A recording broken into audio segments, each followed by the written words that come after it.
আসসালামু আলাইকুম ওয়া রাহমাতুল্লাহি ওয়া বারাকাতুহু। আলহামদুলিল্লাহি রাব্বিল আলামিন ওয়াস সালাতু ওয়াস সালামু আলা সাইয়্যিদিল মুরসালিন ওয়া আলা আলিহি ওয়া আসহাবিহি আজমাইন, আম্মা বা'দ। সম্মানিত উপস্থিতি, ইতিপূর্বে আমরা তাওহীদের সংজ্ঞা, প্রকারভেদ এবং তাওহীদের রুবুবিয়্যাত নিয়ে আলোচনা করেছি। তো তাওহীদ এর শাব্দিক অর্থ হচ্ছে কোনো কিছুকে একক গণ্য করা, আর তাওহীদের সংজ্ঞা হচ্ছে ইফরাদুল্লাহ সুবহানাহু ওয়া তাআলা ফিল খালকি ওয়াল মুলকি ওয়াত তাদবিরি ওয়াল আসমাই ওয়াস সিফাতি ওয়াল ইবাদা। সৃষ্টি, মালিকানা, পরিচালনা, নাম ও গুণাবলী এবং ইবাদতের ক্ষেত্রে আল্লাহকে একক গণ্য করা। তো এই তাওহীদ তিন প্রকার: এক, তাওহীদুর রুবুবিয়্যাহ; দুই, তাওহীদুল আসমাই ওয়াস সিফাত; তিন, তাওহীদুল উলুহিয়্যাহ বা তাওহীদুল ইবাদা। তো তাওহীদুর রুবুবিয়্যাহ নিয়ে আমরা আলোচনা করেছি যে রব শব্দটি কোরআনে 980 বার এসেছে। আর রব হচ্ছেন ওই সত্তা যিনি গোটা সৃষ্টি জগতের একমাত্র সৃষ্টিকর্তা, একমাত্র রিজিক দাতা, একমাত্র পালনকর্তা, একমাত্র বিধানদাতা এবং ইবাদত পাওয়ার একমাত্র হকদার। এই সম্পর্কে আমরা ইতিপূর্বে উদাহরণ দিয়েছি যে এই তাওহীদুর রুবুবিয়্যাহ আবার তিন প্রকার। তাওহীদুর রুবুবিয়্যাহ তিন প্রকার। প্রথম প্রকার হচ্ছে খলক, খালেক; দ্বিতীয় প্রকার আমরে কাউনি; তৃতীয় প্রকার আমরে শারঈ। এই তিনটার মধ্যে খলক এবং আমরে কাউনি, এই দুইটা ক্ষেত্রে কাফের মুশরিকরা বিশ্বাস করে থাকে, কিন্তু আমরে শারঈর ক্ষেত্রে বিশ্বাস করে থাকে না। এর জন্য এই ক্ষেত্রে আমাদের বেশি বেশি দরকারি বিষয় হচ্ছে ইফরাদুল্লাহ ফিল আমরে শারঈ। আমরে শরীরের ক্ষেত্রে আল্লাহকে একক সাব্যস্ত করা, একক গণ্য করা এবং মান্য করা। ঠিক তদ্রুপ খলকের ক্ষেত্রে আল্লাহকে একক গণ্য করা, আমরে কাউনির ক্ষেত্রে আল্লাহকে একক গণ্য করা। তো আমরে কাউনি যেগুলি অবধারিত, আল্লাহ পাকের যে সমস্ত আহকাম, হুকুম অবধারিত, সকলের জন্য প্রযোজ্য।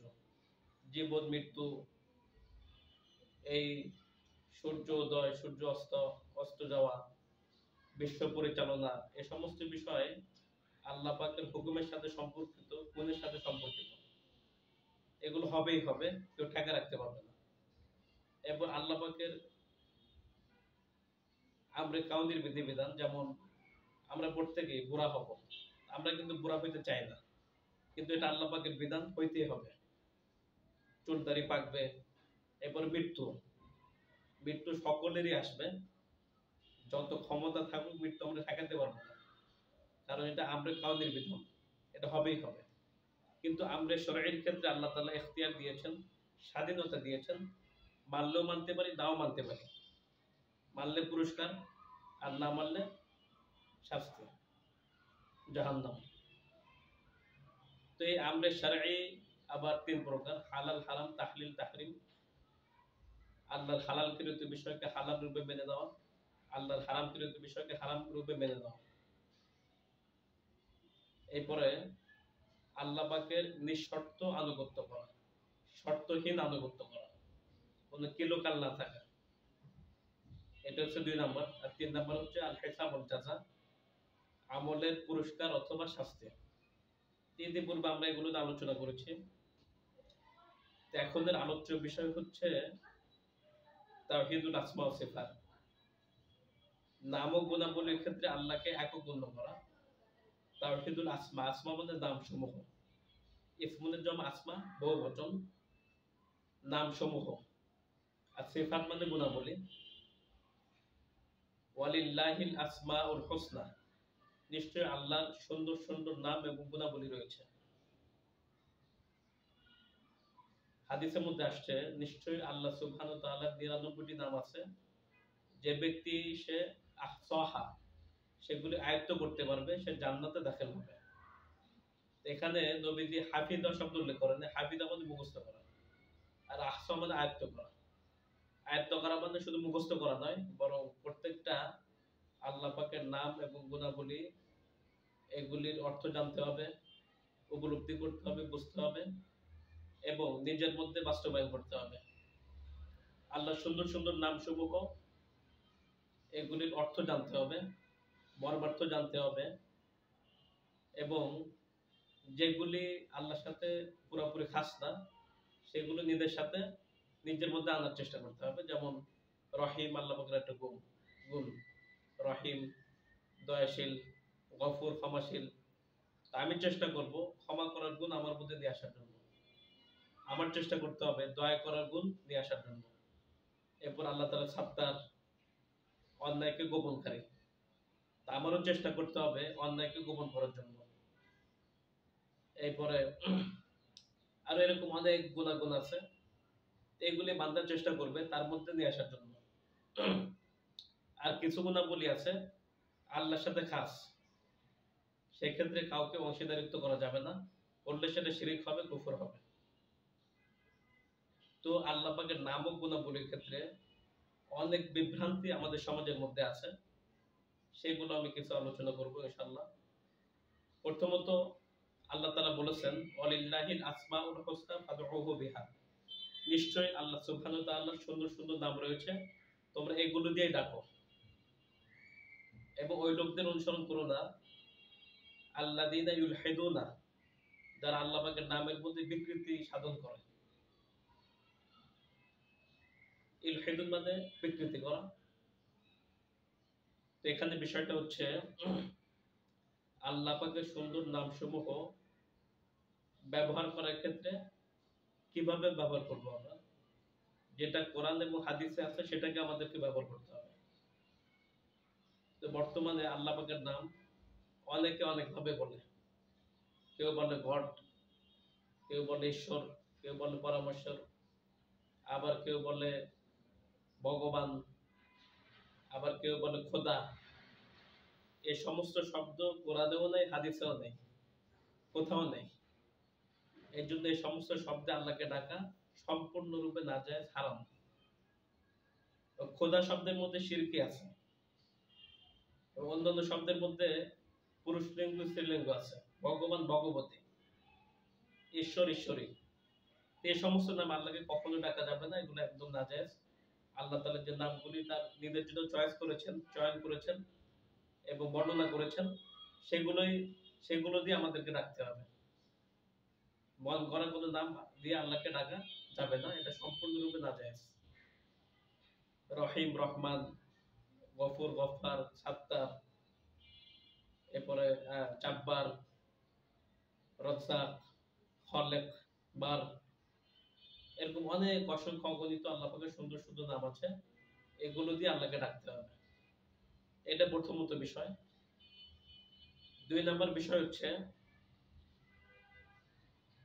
আল্লাহ পাকের নামের ক্ষেত্রে যেমন বিভ্রান্তি সৃষ্টি হয়েছে, যে আল্লাহ পাকের নাম বাদ দিয়ে অনেকে অনেক নাম আল্লাহ পাকের নামে রেখেছে, এগুলি যেমন বিভ্রান্তি, ঠিক তদ্রুপ সিফাত মানে গুণাবলী, আল্লাহ পাকের গুণাবলীর ক্ষেত্রেও বিভ্রান্তি তৈরি করা হয়েছে। আল্লাহ পাকের গুণাবলীর মধ্যে কিছু গুণাবলী আছে, ওই গুণাবলীগুলোর ক্ষেত্রে এক শ্রেণীর মানুষেরা মানুষের বিশ্বাস নষ্ট করার চেষ্টা করেছে যুগে যুগে এবং বহুকাল ধরে। সেই বিষয়ে আমরা কিঞ্চিত আলোচনা করব। আল্লাহ পাকের গুণাবলীর মধ্যে সামির একটা গুণ, আল্লাহ সর্বশ্রোতা, বাসির একটা গুণ, সর্বদ্রষ্টা। এরকম ভাবে অনেক গুণাবলী আছে। এই গুণাবলী আমরা কিভাবে বিশ্বাস করব, এই বিশ্বাস করার ক্ষেত্রে অনেকগুলি পদ্ধতি বের হয়েছে। বেশিরভাগ পদ্ধতি হলো ভুল পদ্ধতি, কোরআন সুন্নাহ বহির্ভূত পদ্ধতি, মন গড়া পদ্ধতি। এইগুলোকে বর্জন করে কোরআন সুন্নাহ যেভাবে আছে আমাদেরকে ঠিক সেভাবে বিশ্বাস করতে হবে। যেমন কোরআনের মধ্যে আছে আল্লাহ পাকের চেহারার কথা আছে, হাতের কথা আছে, চোখের কথা আছে, আঙ্গুলের কথা আছে, পায়ের কথা আছে। তো কোরআনের যেগুলি যেভাবে আছে ঠিক সেভাবে এগুলোকে বিশ্বাস করতে হবে। এটা হলো আমাদের আকীদা, আহলুস সুন্নাত ওয়াল জামাতের আকীদা, সমস্ত সাহাবীদের আকীদা, সমস্ত ইমামদের আকীদা, সমস্ত নবীদের আকীদা। এগুলি কোরআনে যেভাবে আছে ঠিক সেভাবে বিশ্বাস করা। এগুলির কোনো, এই শব্দগুলির কোনো অপব্যাখ্যা না করা, দূরবর্তী অর্থ গ্রহণ না করা এবং বিকৃত অর্থ গ্রহণ না করা, বরং যেভাবে আছে ঠিক সেভাবেই স্বীকার করে দেওয়া।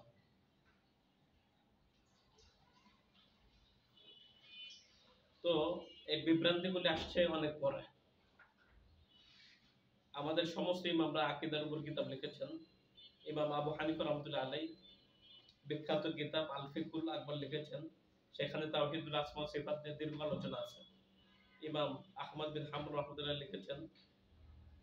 এরকম 300 হিজরির পূর্বে প্রায় 99টা আকীদার উপর কিতাব লেখা হয়েছে। ইবনে তাইমিয়া রাহমাতুল্লাহ আলাইহি আকীদাতুল ওয়াসিতিয়া লিখেছেন, মাজমুউল ফাতোয়া লিখেছেন। এরকম অসংখ্য অগণিত আকীদার উপর কিতাব রচিত হয়েছে।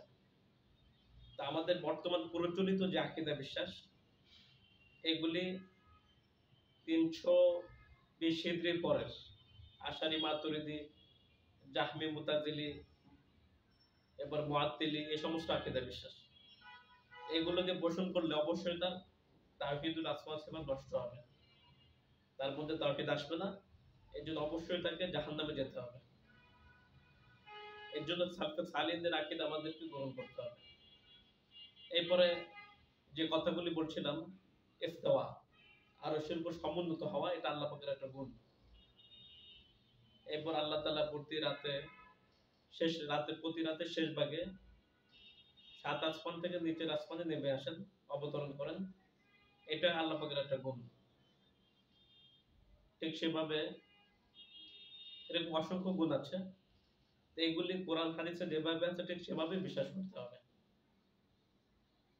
এক্ষেত্রে যদি কোনো ব্যক্তি বলে যে আল্লাহ পাকের চেহারা আছে, তাহলে তো চেহারা মানুষের মতো চেহারা বা সৃষ্টির মতো চেহারা, তাহলে এটা শিরক হবে।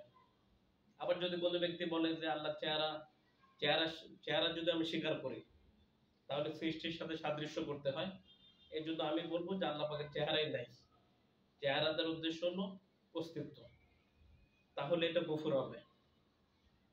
আল্লাহ পাকের গুণাবলীকে সাদৃশ্য করলে শিরক হবে, আর অস্বীকার করলে কুফর হবে। এক্ষেত্রে বিশুদ্ধ আকীদা হলো অস্বীকারও করা যাবে না, সাদৃশ্য করা যাবে না, বরং স্বীকারও করতে হবে আর বলতে হবে আল্লাহ পাকের সিফাত আল্লাহ পাকের মতো। যেহেতু আমরা আল্লাহ পাকের জাতকে দেখে নাই, আল্লাহ পাকের সত্তাকে দেখে নাই, সেহেতু আল্লাহ পাকের গুণাবলী দেখা তো অনেক দূরের কথা। লা তুদরিকুল আবসার ওয়া হুয়া ইউদরিকুল আবসার। দুনিয়াতে কেউ আল্লাহকে দেখতে পারবে না। যেহেতু আল্লাহ পাকের সত্তা আমরা দেখতে পারি নাই, সেহেতু আল্লাহ পাকের হাত, চেহারা, পাও, এগুলি দেখা অনেক দূরের কথা। এই জন্য সাদৃশ্য করা যাবে না, অস্বীকারও করা যাবে না। অস্বীকার করলে কুফর হবে, আর সাদৃশ্য করলে শিরক হবে। এর দুইটার মধ্যবর্তী আকীদা হলো আহলুস সুন্নাত ওয়াল জামাতের আকীদা। কোরআনে যেভাবে আছে ঠিক সেভাবে বিশ্বাস করতে হবে। আল্লাহ বলছে চেহারা আছে, হ্যাঁ চেহারা আছে। আল্লাহ এবং রাসূল যেটা বলছে হ্যাঁ, সেটা হ্যাঁ। আর আল্লাহ এবং রাসূল যেটা না বলছে সেটা না। আর যে ক্ষেত্রে আল্লাহ এবং রাসূল চুপ ছিল, আমরা ঠিক সেই ক্ষেত্রে চুপ থাকবো। এটাই হলো তাওহীদুল আসমা ওয়া সিফাতের ক্ষেত্রে মৌলিক আকীদা। তাওহীদুল আসমা ওয়া সিফাতের মধ্যে অনেক সূক্ষ্ম সূক্ষ্ম আকীদার বিষয় আছে, এগুলি আমরা সবাইকে বুঝাইতে পারবো না। এই জন্য জনগণের কাছে আমরা যেটা বলবো যে আপনারা বেসিক একটা কথা মনে রাখবেন যে কোরআনের যেটা আছে, কোরআনে যদি হা বলে সেটা হা, হাদিসে যেটা হা বলে সেটা হা, আর কোরআনে যেটা না বলবে সেটা না, হাদিসে যেটা না বলবে সেটা না। আর কোরআন যে বিষয় চুপ ছিল, হাদিস যে বিষয় চুপ ছিল, আমি সেই বিষয় চুপ। এই বিষয়ে কথা বলার অধিকার আমার নাই।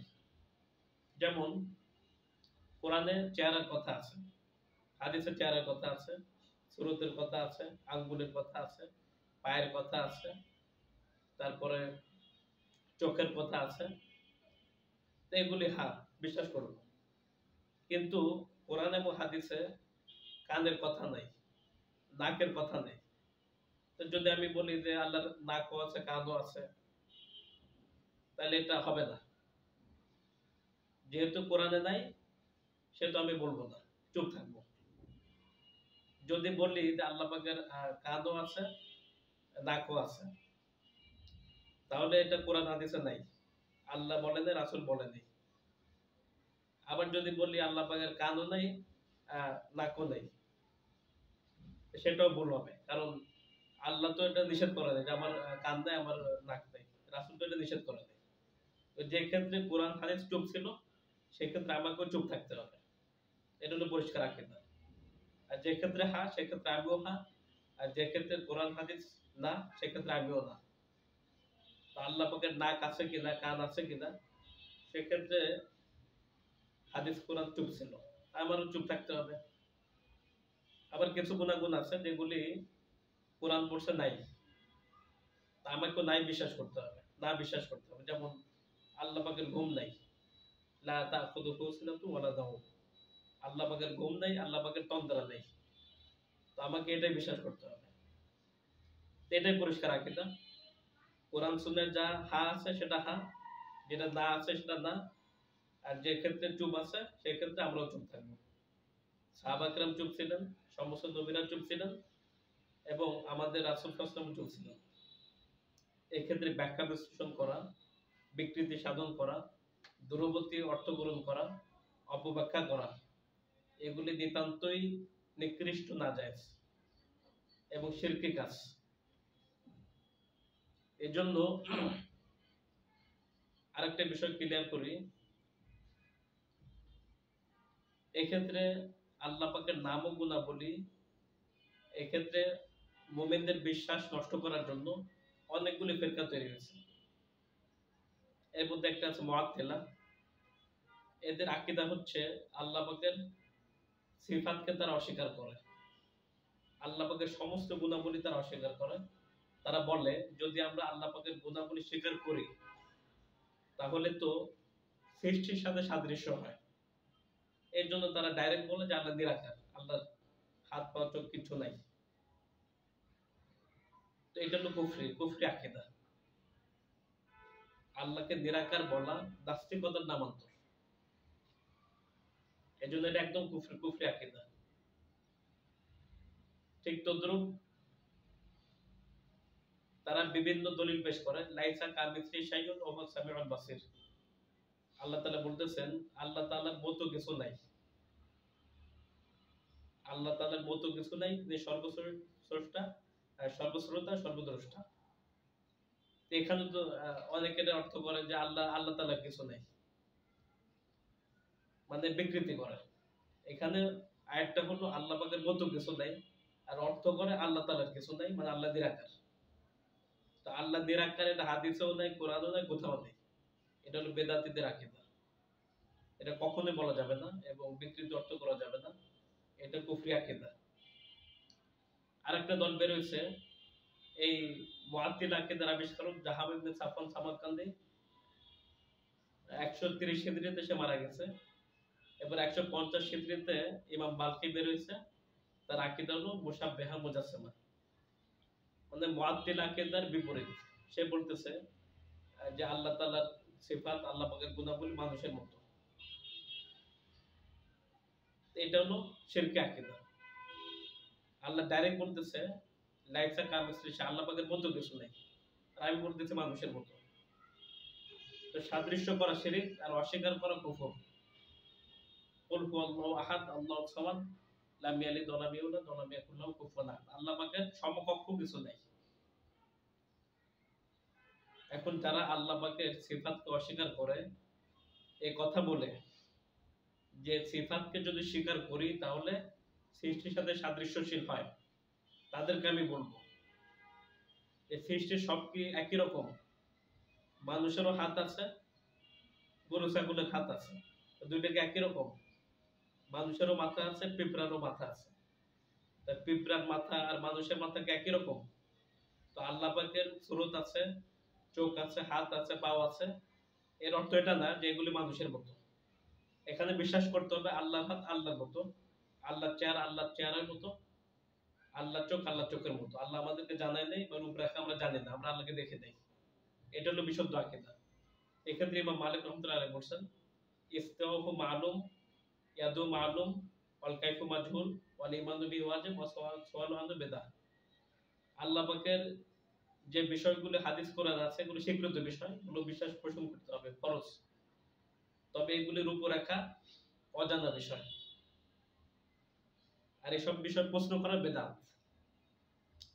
তাহলে আমরা বুঝতে পারলাম যে আল্লাহ পাকের নাম ও গুণাবলীর ক্ষেত্রে আল্লাহ পাকের সমস্ত গুণকে স্বীকার করতে হবে, তবে সাদৃশ্য করা যাবে না।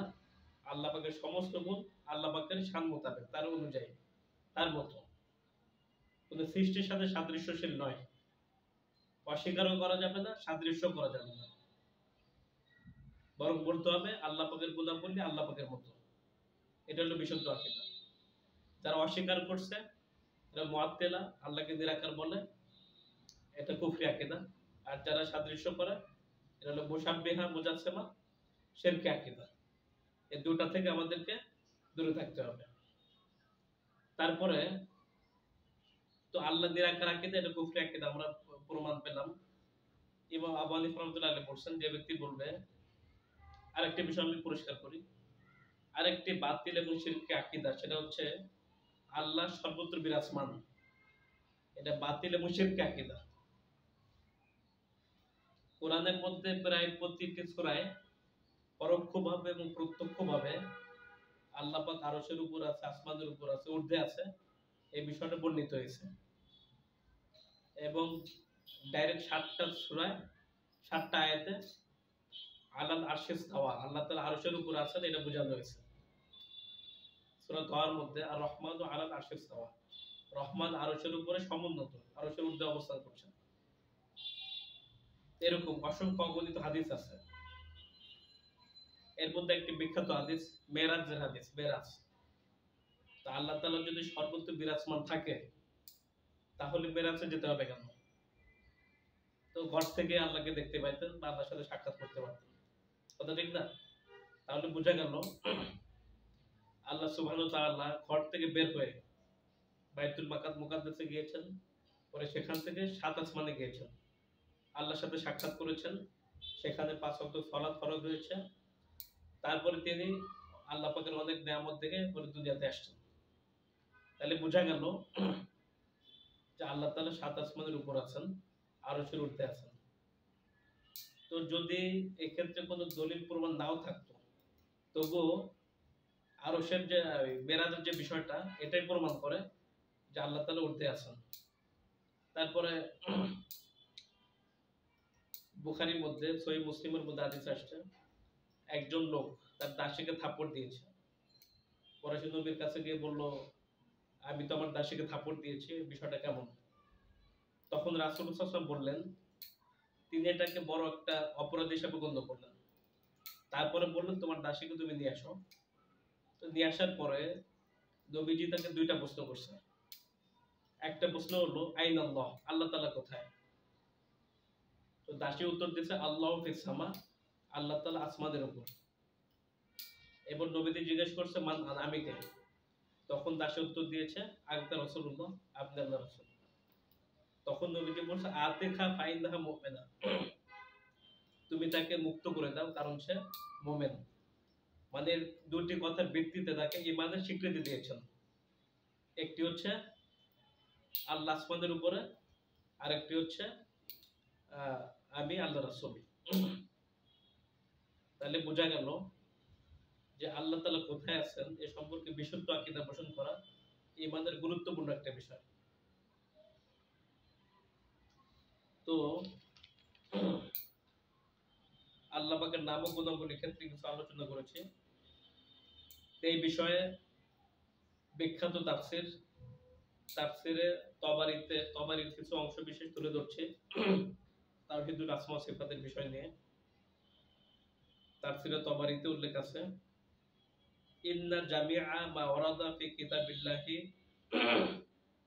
সুবহানাহু ওয়া তাআলা মিন সিফাতিন মিন সিফাতিল্লাহি তাআলা কাল ওয়াজহি ওয়াল আইনি ওয়াল ইয়াদি ওয়াস সাqi ওয়াল মাজিই ওয়াল ইস্তিওয়াই আও গায়রিহা মিন আস-সিফাত আও মিম্মা ওয়াসাফাহু রাসূলুল্লাহ সাল্লাল্লাহু আলাইহি ওয়াসাল্লাম আও সাবাতা ফিল আহাদিস আস-সহিহা কান নুজুলি ওয়াদ দুহাকি ওয়া গায়রি যালিকা। নিশ্চয়ই আল্লাহ সুবহানাহু ওয়া তাআলার যে সমস্ত গুণাবলী আল্লাহ পাকের কিতাবের মধ্যে উল্লেখ আছে, মানে কোরআনুল কারীমের মধ্যে উল্লেখ আছে, যেমন চেহারা, চক্ষু, হাত, সাক মানে পাও, নলা, ওয়াল মাজিই এবং আল্লাহ তাআলার আগমন করা মানে সাত আসমান থেকে নিচে অবতরণ করা, ওয়াল ইস্তিওয়াই আরশের উপরে সমুন্নত হওয়া বা আরশের ঊর্ধ্বে অবস্থান করা ইত্যাদি বিষয়। আরো যে সমস্ত বিষয় রাসূলুল্লাহ সাল্লাল্লাহু আলাইহি ওয়াসাল্লাম বর্ণনা দিয়েছেন, যেগুলি সহিহ হাদিসের মধ্যে বর্ণিত হয়েছে, যেমন কান নুজুল আরশ থেকে প্রথম আসমানে অবতরণ, ওয়াদ দুহাকি এবং হাসা, আরো ইত্যাদি যত গুণাবলী আছে, এই সমস্ত গুণাবলী ইউমিনুনা বিহাদিস সিফাত ওয়া ইয়াসবুতুনা মিন গায়রি তা'বিলিন আও তাশবিহিন আও তা'তিলিন ওয়া হিয়া সিফাতুন তালিকু বিল্লাহি তাআলা। এই সমস্ত বিষয়ের উপরে অবশ্যই বিশ্বাস পোষণ করতে হবে, স্বীকার করতে হবে এবং বিশ্বাস পোষণ করতে হবে এবং এগুলোকে প্রমাণের সাথে বিশ্বাস করতে হবে।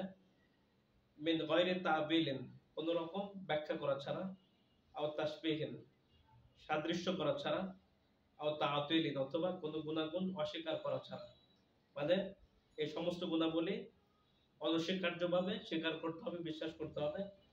এর কোনো কিছু সাদৃশ্য করা যাবে না, অপব্যাখ্যা করা যাবে না এবং অস্বীকার করা যাবে না। ওয়াহিয়া সিফাতুন এগুলি এমন গুণাবলী তালিকু বিল্লাহি তাআলা যে সমস্ত গুণাবলী একমাত্র আল্লাহ তাআলার সাথেই খাস, আল্লাহর সাথেই সামঞ্জস্যশীল। লা তুশবিহু সিফাতু আহাদিন মিনাল মাখলুকিন সৃষ্টির কারো গুণাবলীর সাথে আল্লাহ পাকের গুণাবলী সাদৃশ্যশীল নয়। লাইসা কামিসলি শাইউন আল্লাহ তাআলা যেমন বলছেন যে আল্লাহ পাকের মতো কিছু নাই, ওয়ালাম ইয়াকুল লাহু কুফুয়ান আহাদ আল্লাহ পাকের সমকক্ষ কিছু নাই। ইখতাসু বিরহমাতিহি মাইয়াশা তো আল্লাহ তাআলা যাকে চান তাকে খাস রহমত দান করেন। আল্লাহু যুল ফাদলিল আযীম। তো এটা হলো তাফসিরে তাবারির তাওহীদুল আসমা ওয়া সিফাতের কিছু অংশ বিশেষ তেলাওয়াত করলাম। এখানে স্পষ্ট করে বলা আছে যে আল্লাহ পাকের নাম ও গুণাবলী তাতিল অস্বীকার করা যাবে না, তাসবিহ সাদৃশ্য করা যাবে না এবং কোনো ব্যাখ্যা করা যাবে না, দূরবর্তী অর্থ গ্রহণ করা যাবে না। এখন আরেকটি গুরুত্বপূর্ণ বিষয় সেটি হচ্ছে আমরা সকলেই দাবি করি আমরা হানাফি মাযহাবের লোক, হানাফি মাযহাবের লোক, অথচ বেশিরভাগ হানাফি আকীদার ক্ষেত্রে, বিশ্বাসের ক্ষেত্রে ইমাম আবু হানিফা রাহমাতুল্লাহ আলাইহিকে অনুসরণ করি না। এটা চরম দুঃখজনক বিষয় এবং খুবই বিভ্রান্তিকর বিষয়। অথচ তার বিখ্যাত কিতাব আল ফিকুল আকবরের মধ্যে তিনি বলেছেন, যে ব্যক্তি বলবে যে আল্লাহ তাআলা কোথায় আছে, আল্লাহ তাআলা আরশে আছে নাকি জমিনে আছে আমি জানি না, আবু হানিফা রাহমাতুল্লাহ বলেন যে ব্যক্তি বলে যে আল্লাহ আরশে আছে না জমিনে আছে আমি জানি না, সেই ব্যক্তি কাফের, কারণ সে আর রহমানু আলাল আরশি ইস্তাওয়া এই আয়াতের সাথে কুফরি করেছে, এই জন্য সে কাফের। অথচ বেশিরভাগ লোক বিশ্বাস করে যে আল্লাহ তাআলা সর্বত্র বিরাজমান। এটা একটা হিন্দুদের আকীদা, সর্বেশ্বরবাদদের আকীদা, হিন্দুদের আকীদা। হিন্দুরা বলে ঈশ্বর সর্বত্র বিরাজমান, এর জন্য তারা সবকিছুর পূজা করে, গাছের পূজা করে, মাছের পূজা করে, গরুর পূজা করে, দেবদেবীর পূজা করে, মানুষের পূজা করে, সবকিছুর পূজা করে। তাদের আকীদা হলো আল্লাহ সর্বত্র বিরাজমান। তো এটা হিন্দুদের আকীদা। অনুরূপভাবে ওয়াহদাতুল উজুদ হুলুলের আকীদাও এটার সাথে মিশে যায়। অর্থাৎ যারা সুফিবাদী আকীদায় বিশ্বাসী তারাও এগুলি বলে থাকে যে আল্লাহ তাআলা মানুষের মধ্যে অবতরণ করেন, আনাফিল্লাহ হয়, আল্লাহর মধ্যে ওলিরা মিশে যায় বা আল্লাহ তাআলা ওলিদের সাথে মিশে যায়। এই সমস্ত সব শিরকে আকীদা। স্রষ্টা এবং সৃষ্টি দুইটা আলাদা জিনিস, এক না। স্রষ্টা সৃষ্টি মিলাইলে ওটা শিরক।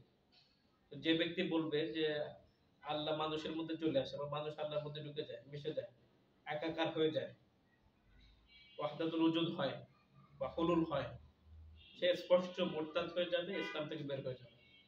তার ক্ষেত্রে সমস্ত আলেমদের বক্তব্য হলো, ইমাম আহমদ বিন হাম্বল রাহমাতুল্লাহি আলাইহি বলেন সে ব্যক্তির জানাজার সালাত আদায় করা হবে না, তাকে মুসলিমদের কবরে দাফন দেওয়া যাবে না, কারণ সে মুরতাদ হয়ে গেছে। আর তার স্ত্রী থাকলে সেও তালাক হয়ে যাবে। তো এটা হলো বিশুদ্ধ আকীদা। তো আরেকটি বিষয় হচ্ছে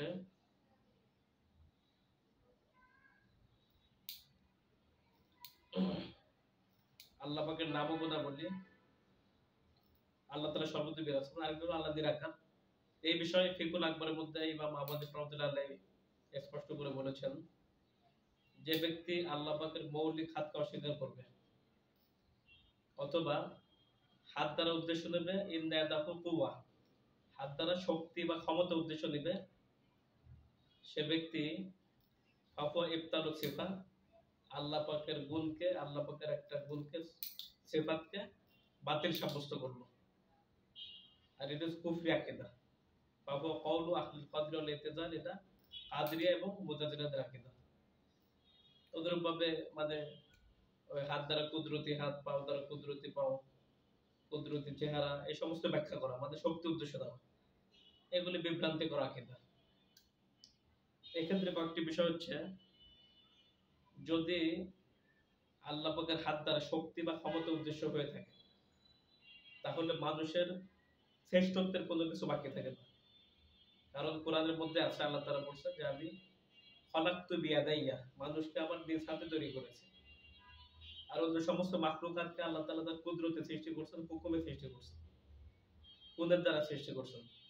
আর শুধুমাত্র মানুষকে নিজের হাতে সৃষ্টি করছেন। এর জন্য মানুষ আশরাফুল মাখলুকাত, সর্বশ্রেষ্ঠ জাতি। এখন যদি আমি বলি যে এখানে হাত দ্বারা শক্তি উদ্দেশ্য, তাহলে অন্য সৃষ্টির মধ্যে মানুষের শ্রেষ্ঠত্ব আর বাকি থাকে না। এই জন্য হাত বলতে সৃষ্টির মতো হইতে হবে এটা শর্ত না, এটা বিভ্রান্তি করা কিনা। যদি বলেন যে যদি আল্লাহ পাকের হাত বলি, তা তো মানুষের মতো সম্ভাবনা আছে বা সৃষ্টির মতো সম্ভাবনা আছে, শিরকের সম্ভাবনা আছে, এই জন্য অস্বীকার করলাম, এটা কুফরি আকীদা। আল্লাহ চেহারা যদি স্বীকার করি, তার সৃষ্টির সাথে মিলে যেতে পারে, সামঞ্জস্যশীল হইতে পারে, এই জন্য অস্বীকার করলাম, এগুলো শিরকে আকীদা। এরকম যদি হয়ে থাকে, তাহলে তো শক্তি বা কুদরতের ক্ষেত্রে হওয়ার কথা। কুদরত বা শক্তি মানুষেরও আছে, আল্লাহ পাকেরও আছে। তাহলে তো এই কুদরত বা শক্তির ক্ষেত্রে মানুষের সাথে আল্লাহ পাকের সাদৃশ্য হইতেছে, তখন তো তার শিরক হবে। এই জন্য স্পষ্ট কথা হলো যে সমস্ত সৃষ্টির অঙ্গ প্রত্যঙ্গ সব একরকম না। মানুষের হাত পাও, গরু ছাগলের হাত পাও, মানুষের মাথা, পশু পাখির মাথা সব এক না। তো অনুরূপ ভাবে আল্লাহ পাকের গুণাবলী আল্লাহ পাকের মতো, এক্ষেত্রে কোনো ব্যাখ্যা করা যাবে না, দূরবর্তী অর্থ গ্রহণ করা যাবে না, এবং কোনো গুণকে অস্বীকার করা যাবে না, বাতিল সাব্যস্ত করা যাবে না, অপব্যাখ্যা করা যাবে না। এই সমস্ত বিষয় আমাদেরকে মাথায় রাখতে হবে। তাওহীদুল আসমা ওয়াস সিফাত নিয়ে সংক্ষিপ্ত আলোচনা করা হলো। আল্লাহ সুবহানাহু ওয়া তাআলা আমাদেরকে তাওহীদুল আসমা ওয়াস সিফাত ভালোভাবে বুঝে আমল করার তৌফিক এনায়েত করেন, এবং আল্লাহ পাকের নাম ও গুণাবলীর ক্ষেত্রে আল্লাহকে একক হিসাবে মেনে নেওয়ার তৌফিক এনায়েত করেন। তাওহীদুর রুবুবিয়্যাহ, তাওহীদুল উলূহিয়্যাহ, এই সব ক্ষেত্রে আল্লাহকে একক গণ্য করার তৌফিক এনায়েত করেন। সুবহানাল্লাহি ওয়া বিহামদিহি, সুবহানাল্লাহি ওয়া বিহামদিহি, আশহাদু আল্লা ইলাহা ইল্লা আনতা, আস্তাগফিরুকা ওয়া আতুবু ইলাইক। আলহামদুলিল্লাহি রাব্বিল আলামিন। আসসালামু আলাইকুম ওয়া রাহমাতুল্লাহি ওয়া বারাকাতুহু।